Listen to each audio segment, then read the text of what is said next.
Well, the international coalition known as the Friends of Syria is pushing for peace talks in Geneva next month. But some moderate opposition groups just aren't willing to commit.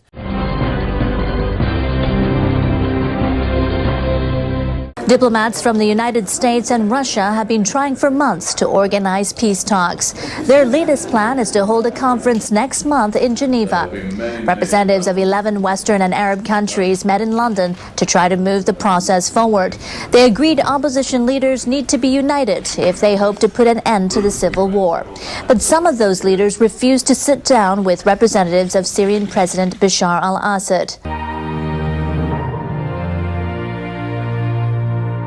We agreed the Syrian opposition, including moderate armed groups, the moderate opposition represented by the Syrian National Coalition, continue to need our strong collective backing. There can be no peaceful and political settlement in Syria without the participation of the moderate opposition. But speaking afterwards, the leader of Syria's National Coalition announced tough conditions if his group is even to attend talks in Geneva. If the aim was to remove the criminal from power and the war criminals are tried, then we welcome Geneva II. These are our true demands and this is where we stand. And to build on these principles, together, we will rid Syria and the region of the spreading fire. These are requests, not conditions, but Geneva II cannot be a success without these.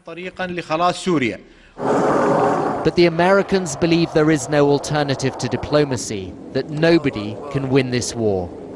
It is clear that both sides will continue to fight and to fight and to fight. And in the end, the greatest victims, the people who suffer the most, are the Syrian people themselves, who are being driven from their homes and killed in the most wanton violence.